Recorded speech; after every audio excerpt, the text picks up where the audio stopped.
Concept existence of limit, उस पर problem भी हम लोग डिस्कस कर चुके हैं। और आज का टॉपिक है हमारा इंट्रोडक्शन ऑफ कंटिन्यूटी। आखिर कंटिन्यूटी होता क्या है। जो वर्ड कंटिन्यूटी है वो इंग्लिश का वर्ड कंटिन्यूअस से आया है, और कंटिन्यूअस का मतलब आप जो जानते हैं बिल्कुल लगातार, कहीं ब्रेकिंग नहीं होता है, एकदम लगातार चलते चले, उसको हम लोग क्या कहते हैं, कंटिन्यूअस कहते हैं। मैथमेटिक्स में ये कंटिन्यूटी का क्या मतलब होता है, आइए हम लोग समझते हैं। ठीक है, कह रहे हैं कि एक ग्राफ जो है कंटिन्यूअस कब होगा, एक फंक्शन जो है वो कंटिन्यूअस कब होता है, इसका क्या मायने निकलता है, हम लोग डिस्कस करते हैं। ठीक है, तो कह रहे कोई भी फंक्शन जो है तभी कंटिन्यूअस होता है जब उसके ग्राफ में कभी गैपिंग ना हो और ना ही कहीं गैप हो। जैसे देखिए एक हम लोग ग्राफ कंसीडर किए हुए, ठीक है, 3 पोजीशन इसमें हम लोग लिए हुए हैं। पहला पॉइंट x बराबर c है, दूसरा पॉइंट x बराबर a है, और तीसरा पॉइंट क्या है, x बराबर b है। ठीक है, अच्छा, तो कंटिन्यूअस फंक्शन हम लोग किसको कहेंगे, मैथमेटिकली इसको कैसे डिफाइन किया जाएगा। ठीक है, जैसे ही हम लोग कहते हैं कि कोई फंक्शन कंटिन्यूअस है, इसका मतलब किसी पर्टिकुलर पॉइंट पे कंटिन्यूअस है, इसका मतलब कि उस फंक्शन के ग्राफ में उस पॉइंट पे ना तो गैप मिलेगा और ना ही होल्स होगा। होल्स का मतलब देखिए ये होल्स, इसको होल्स कहेंगे और इसको क्या कहेंगे, गैप कहेंगे। गैप कहेंगे या जंप्स कहते हैं। ठीक है ना, तो जिस फंक्शन में अगर गैप्स मिल जाता है या होल्स मिल जाता है वो फंक्शन कंटिन्यूअस नहीं होगा, और जिस फंक्शन में गैप नहीं मिले ना ही होल्स मिले, ठीक है, तो वह फंक्शन क्या हो जाता है, कंटिन्यूअस कहलाता है। जैसे इस ग्राफ का सेक्शन देख लिया जाए तो जब यहाँ से हम लोग चालू करते हैं तो ए तक, इस पॉइंट तक फंक्शन जो है थ्रू आउट क्या है, कंटिन्यूअस है, यानी कि कहीं इस पे ब्रेकेज नहीं है।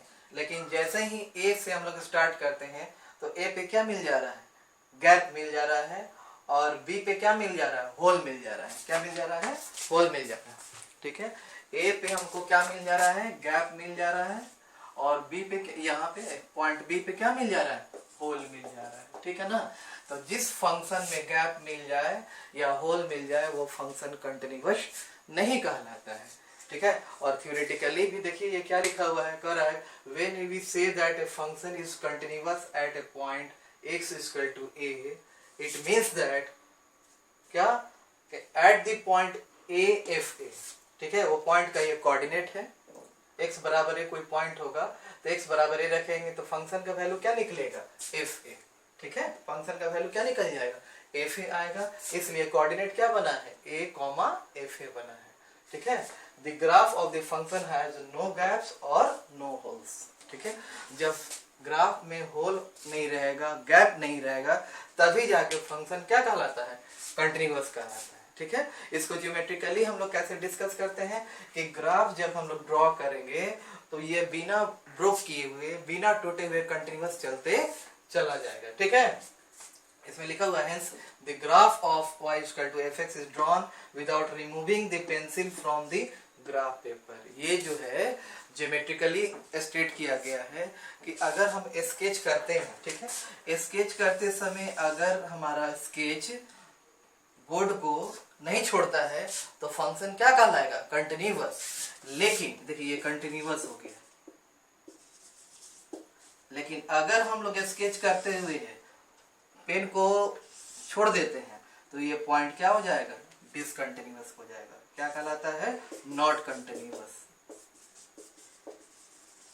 ठीक है ना, तो जो फंक्शन कंटिन्यूअस नहीं रहेगा उसका स्टेटस क्या होगा, जो फंक्शन कंटिन्यूअस नहीं है उसमें क्या होगा, या तो वर्टिकल गैप हो जाएगा या उसमें होल मिल जाएगा। ठीक है ना, तो फिलहाल इस ग्राफ में 3 पॉइंट हम लोग दिखाए हुए हैं, पॉइंट x बराबर c, point x equal to a, और point x equal to b। Point x equal to c को हम लोग देखें तो point x equal to c पे भी ग्राफ है, उसके थोड़ा पहले जाए तो भी ग्राफ है, और उसके थोड़ा बाद में जाए तो भी ग्राफ है। ठीक है, तो इसको हम लोग क्या कहते हैं कि फंक्शन जो है x इक्वल टू c पे क्या है, कंटिन्यूअस है। ठीक है, अच्छा, अब हम लोग आगे बढ़ते हैं तो पॉइंट क्या मिलता है, x बराबर a मिलता है। तो जैसे ही x बराबर a पे हम लोग काउंट करते हैं, ठीक है, तो x बराबर a के जस्ट पहले ग्राफ है, लेकिन a के जस्ट बाद जो है ग्राफ नहीं है। या यूं कहें कि x बराबर a पे फंक्शन को क्या है, वर्टिकल गैप मिल रहा है। तो जब वर्टिकल गैप मिल रहा है तो fx वैल्यू जो है एक कम होगा और एक ज्यादा, ठीक है। देखिए तो एक के आसपास क्या है L1, लेकिन थोड़ा सा जब a के थोड़ा ऊपर चल रहे हैं तो वैल्यू क्या आ जा रहा है, L2 आ जा रहा है, ठीक है। तो फंक्शन जो है x बराबर a पर कंटिन्यूअस नहीं होगा। फिर आगे हम लोग बढ़ते हैं, ठीक है, b पे जाते हैं। तो b पे क्या दिखाया गया, होल है, ठीक है। बी पे क्या दिखाया गया कि ग्राफ में होल है, तो जिस ग्राफ में होल रहता है वो भी फंक्शन कंटिन्यूअस नहीं रहेगा, ठीक है। अब इसी ग्राफ को, इसी फंक्शन एफ को हम लोग पीस वाइज डिस्कशन करेंगे। पहला सेक्शन जो है वो क्या है, ए के पहले यानी जिसमें सी आएगा। दूसरा सेक्शन जो है वो जिसमें ए आएगा, पॉइंट ए आएगा। और तीसरा सेक्शन जो है हमारा क्या है, एक्स बराबर बी का है। तो पॉइंट एक्स बराबर ए के पहले वालों को हम लोग वन ग्राफ से डिस्कस करेंगे, ठीक है। अच्छा, और ये x बराबर a के सराउंडिंग वाला जो ग्राफ है उसको दो से हम लोग डिस्कशन करेंगे, ठीक है। और x बराबर b के आसपास यानी लेफ्ट और राइट वाला पार्ट जब हम लोग डिस्कशन करेंगे तो उसको तीसरा पार्ट करेंगे। यानी कि पूरे का पूरे ग्राफ को हम लोग तीन पार्ट में तोड़ करके अब डिस्कस करेंगे। और ये मैथमेटिकली क्या क्या स्टेट करता है वो सब हम लोग को पता चलेगा, ठीक है। हाँ, तो हम लोग पीस वाइज डिस्कशन करेंगे, ग्राफ का पीस वाइज डिस्कशन करते हैं और देखते हैं ये क्या क्या बता रहा है, ठीक है। पहले हम लोग x बराबर a का पॉइंट लेते हैं, ठीक है। हाँ, तो x बराबर a पे क्या है, कर at the point x equal to a, क्या फंक्शन को वर्टिकल गैप है, यहाँ क्या है, वर्टिकल गैप है, ठीक है ना। वर्टिकल गैप का है या वर्टिकल गैप का है, दोनों का मतलब एक ही होता है, ठीक है। तो यहाँ पे एट द पॉइंट x बराबर a the graph of y equal to fx has क्या हो जाएगा, वर्टिकल गैप। अगर ये किसी फंक्शन में वर्टिकल गैप आता है तो उसका क्या मतलब निकलता है, उसको भी हम लोग यहाँ देखते हैं। तो here ध्यान से देखा जाए, limit x tends to a minus 0, a के पहले fx कितने के बराबर है, L1, ठीक है। a से थोड़ा सा पहले है, तो a से थोड़ा पहले का मतलब क्या हो, देखिए ये देखिए सॉलिड डार्क सर्कल का मतलब होता है वैल्यू टेकन, इसको कहते हैं डार्क सर्कल का मतलब वैल्यू टेकन, है ना। डार्क सर्कल का मतलब वैल्यू टेकन, ठीक है।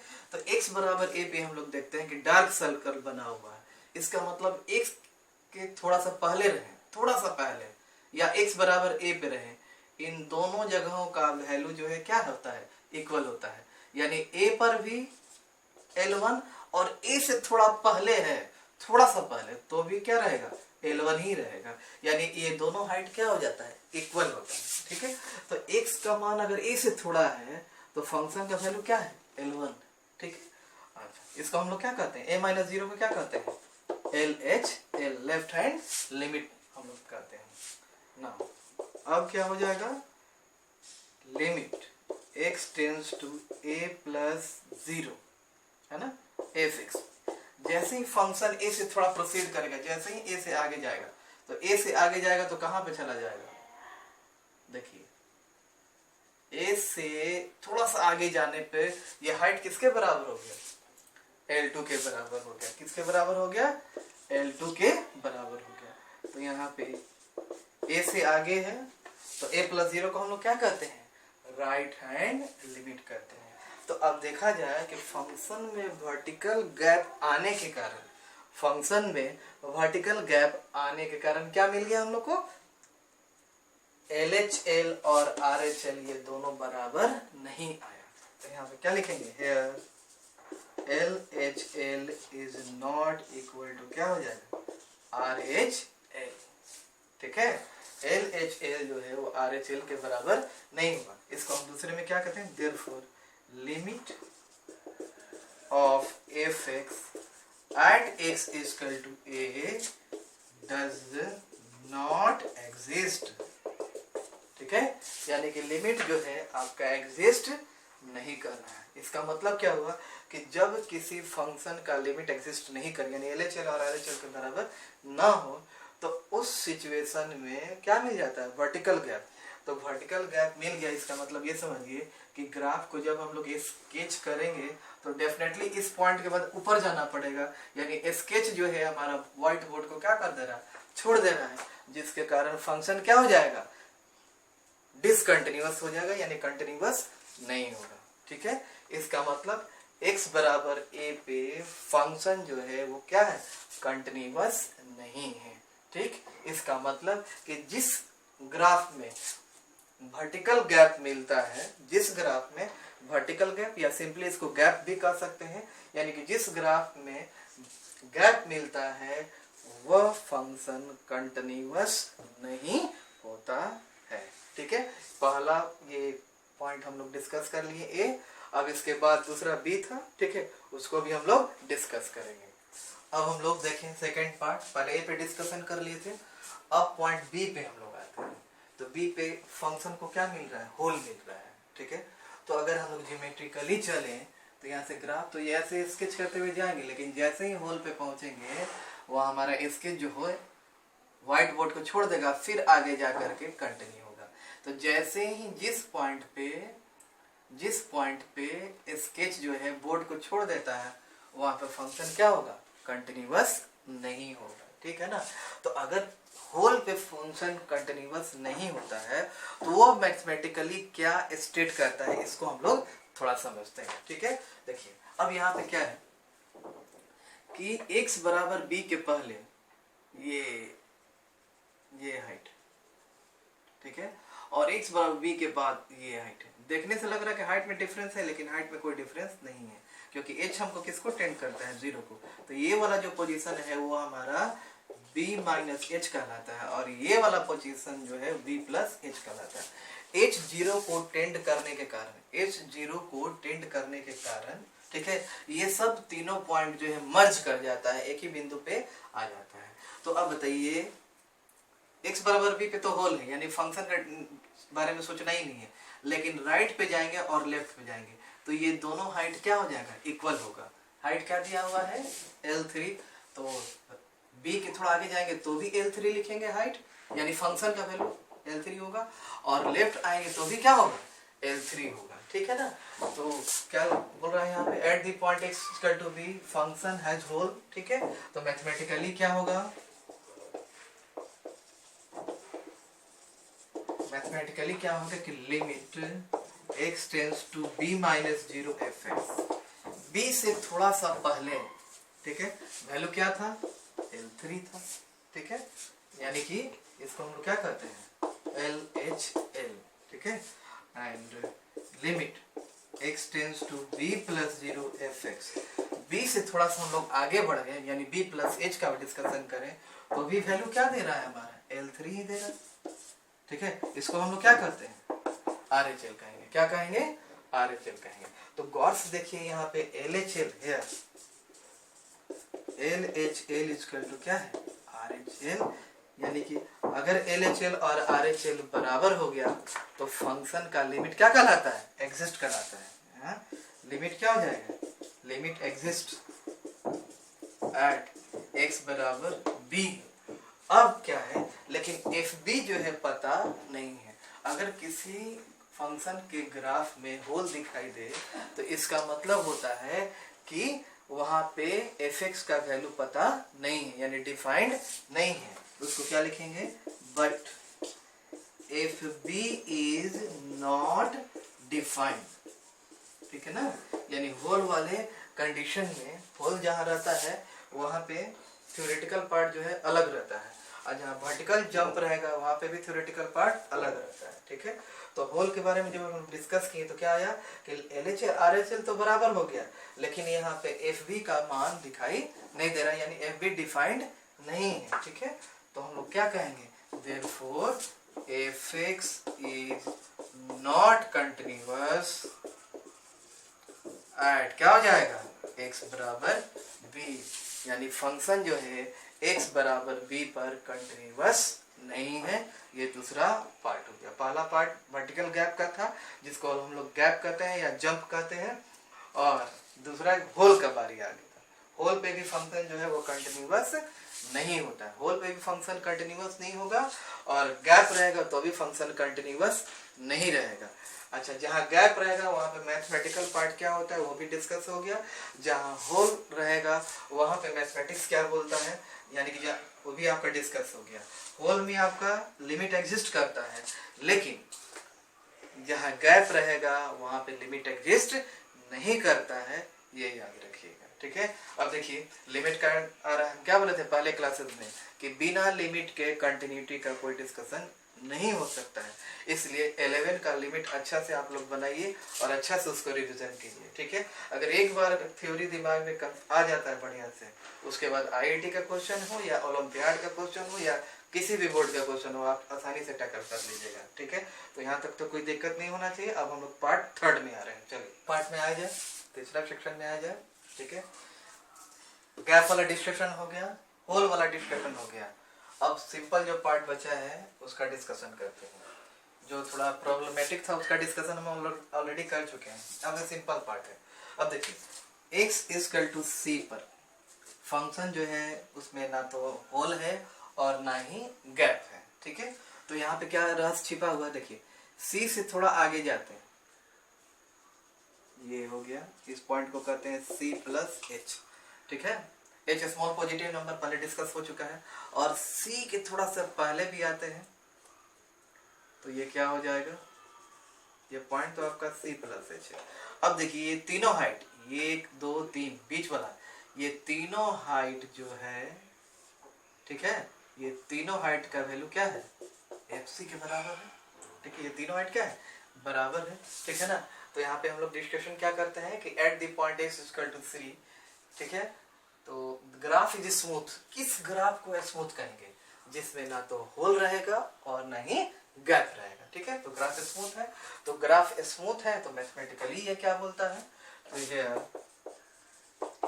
Limit x tends to c minus 0, c से थोड़ा पहले यानी c माइनस h कर लीजिए, c माइनस h। ठीक है, fx कितने के बराबर है, तो भाई fc के बराबर है। ठीक है, and limit x tends to, ये LH है, c प्लस 0 fx, ये भी क्या आ जाएगा fc के बराबर, ये क्या है RHL, दोनों तो बराबर है यानी लिमिट एग्जिस्ट कर गया। तो LHL और RHL दोनों बराबर हैं, इसको हम लोग क्या लिख सकते हैं, LHL बराबर RHL, यानी कि लिमिट एग्जिस्ट क्या हो गया, लिमिट एग्जिस्ट कर रहे हैं और नो, तो लिमिट एग्जिस्ट कर जाएगा तब हम लोग फाइनल लिमिट का डिफिनेशन देते थे, limit x tends to c। जब x टेंड्स टू c लिखते हैं, जब x टेंड्स टू c लिखते हैं, ठीक है, जब x टेंड्स टू c लिखते हैं इसका मतलब x जो है c के थोड़ा आगे भी है और थोड़ा पहले भी है। ठीक है ना, fx बराबर क्या आ गया, fc, क्या का limit x tends to c, fx बराबर क्या हो गया, fc। ठीक है, hence function is fx is क्या लिखते हैं, कंटिन्यूअस एट x बराबर c। फंक्शन जो है आपका क्या हो गया, x बराबर c पे कंटिन्यूअस हो गया। ठीक है ना, तो किसी फंक्शन को कंटिन्यूअस होने के लिए शर्त क्या है, पहला बात कि x बराबर c पे वो फंक्शन डिफाइंड होना चाहिए, यानी उसका कोई ना कोई वैल्यू आना चाहिए, चाहे पॉजिटिव है चाहे नेगेटिव है या 0 है। ठीक है, क्यों, क्योंकि अगर कोई फंक्शन डिफाइंड होता है तो उसका मतलब होता है या तो वो कोई पॉजिटिव वैल्यू एक्वायर कर रहा है या नेगेटिव वैल्यू एक्वायर कर रहा है या 0 एक्वायर कर रहा है, यानी फंक्शन को डिफाइंड होना आवश्यक है। दूसरा बात कि लिमिट एग्जिस्ट करे, यानी LHL और RHL बराबर हो, और उन दोनों लिमिट का वैल्यू जो है fc के बराबर होना चाहिए। ठीक है, तो फाइनल कंक्लूजन हम लोग का क्या होगा, फाइनल कंक्लूजन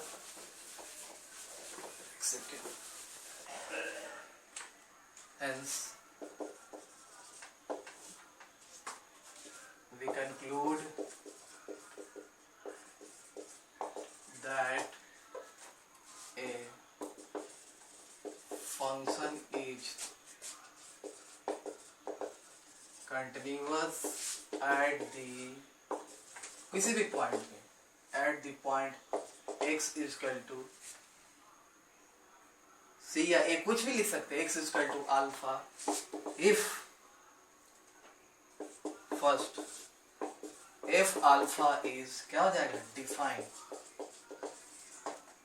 दूसरा लिमिट एग्जिस्ट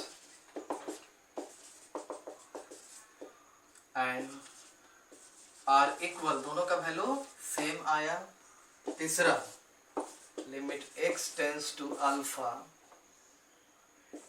कितने के बराबर होना चाहिए f अल्फा के बराबर होना चाहिए यानी कि हम लोग का क्या हो जाएगा देयरफॉर फाइनल हम लिख रहे हैं last final LHL equal to RHL equal to क्या हो जाएगा f अल्फा यानी फंक्शन जो है x equal to alpha alpha कुछ भी हो सकता है रेशनल नंबर भी हो सकता है इरेशनल नंबर भी हो सकता है जीरो भी हो सकता है तो अल्फा से फंक्शन क्या हो जाएगा कंटिन्यूअस हो जाएगा इसका मतलब कि फंक्शन को कंटिन्यूअस होने के लिए मैथमेटिकली कौन कौन सा बात है कि f अल्फा डिफाइंड होना चाहिए डिफाइंड होने का मतलब इसका या तो पॉजिटिव वैल्यू होना चाहिए या नेगेटिव वैल्यू होना चाहिए या जीरो कोई भी एक वैल्यू होना चाहिए ठीक है दूसरी बात x बराबर अल्फा पे लिमिट एग्जिस्ट करना चाहिए यानी LHL और RHL बराबर होना चाहिए ठीक है तीसरी बात कि चाहे वो LHL हो या RHL हो दोनों को कंबाइंड फॉर्म में लिखा गया है वो किसके बराबर होना चाहिए f अल्फा के बराबर होना चाहिए ये शर्त है किसके लिए कंटिन्यूअस होने के लिए ठीक है चलिए अगला टॉपिक है हम लोग का कंटिन्यूटी ऑफ ए फंक्शन जो पहले हम लोग डिस्कस भी कर दिए हैं लेकिन थोड़ा सा इसको लिख देते हैं ए function y equal to fx is said to be continuous at the point x is equal to a ठीक है if limit x tends to a fx बराबर क्या होना चाहिए fa ठीक है x tends to a final limit बता रहा है LHL और RHL दोनों इसमें मर्ज है ठीक है और limit x tends to a minus 0 fx बराबर limit x tends to a plus 0 fx बराबर क्या हो जाएगा fa ठीक है तो a माइनस 0 का मतलब लेफ्ट हैंड लिमिट हो जाता है और ये राइट हैंड लिमिट हो जाता है और ये fa को हम लोग क्या कहते हैं value of fx at x बराबर a यानी कि फंक्शन x बराबर a पे आपका क्या है डिफाइंड है ठीक है तो फंक्शन को कंटिन्यूअस होने के लिए लेफ्ट हैंड लिमिट भी आना चाहिए राइट हैंड लिमिट भी आना चाहिए और किसके बराबर होना चाहिए fa के बराबर होना चाहिए यानी कि value of the function fx at x बराबर a के बराबर आना चाहिए अगर ये ऐसा हो रहा है तब जाके फंक्शन क्या हो जाएगा कंटिन्यूअस कहलाता है ठीक है अच्छा इसमें नोट क्या है कि अगर फंक्शन कंटिन्यूअस ना हो ठीक है अगर फंक्शन कंटिन्यूअस ना हो ठीक है तो उस सिचुएशन में अगर फंक्शन कंटिन्यूअस ना हो तो उस सिचुएशन में फंक्शन को हम लोग क्या एक नया नाम से जानते हैं जिसको क्या कहते हैं डिसकंटिन्यूअस फंक्शन कहेंगे क्या कहेंगे डिसकंटिन्यूअस फंक्शन कहते हैं ठीक है वो लिख देते हैं if A function y is equal to fx is not continuous at x is equal to a then it is called discontinuous at x is equal to not continuous को हम लोग क्या कहेंगे मैथमेटिक्स में डिसकंटिन्यूअस फंक्शन कहते हैं ठीक है डिसकंटिन्यूटी में भी बहुत प्रकार का होता है, सब आगे डिस्कस होगा, ठीक है। फिलहाल नॉट कंटिन्यूअस को क्या लिखते हैं, डिसकंटिन्यूअस कहेंगे, ठीक है। अब अगला टॉपिक है कंटिन्यूटी फ्रॉम लेफ्ट और राइट, ठीक है। कंटिन्यूटी फ्रॉम लेफ्ट कैसे डिफाइंड होता है और कंटिन्यूटी फ्रॉम राइट कैसे डिफाइंड होता है, ठीक है, ठीक है। A function y equal to F X is said to be, ठीक है, लेफ्ट कंटिन्यूअस, तो नाम से ही पता चल रहा है लेफ्ट कंटिन्यूअस का मतलब कि वैसा फंक्शन जिसमें LHL जो है क्या होगा, FA के बराबर आ जाए। तो LHL अगर FA के बराबर आता है तो उसको हम लोग क्या कहते हैं, लेफ्ट कंटिन्यूअस कहते हैं, ठीक है। उसी प्रकार से राइट कंटिन्यूअस कब कहेंगे, जब फंक्शन का राइट हैंड लिमिट यानी कि limit x tends to a plus 0 fx जो है किसके बराबर हो जाएगा, FA के बराबर हो जाएगा, यानी value of function at x बराबर a के बराबर हो जाएगा, ठीक है ना। तो लेफ्ट कंटिन्यूअस का मतलब LHL जो है FA के बराबर हो जाएगा। राइट कंटिन्यूअस का मतलब RHL किसके बराबर हो जाता है, FA के बराबर हो जाता है। ये छोटा छोटा बात है, याद रखना चाहिए, ठीक, चलो।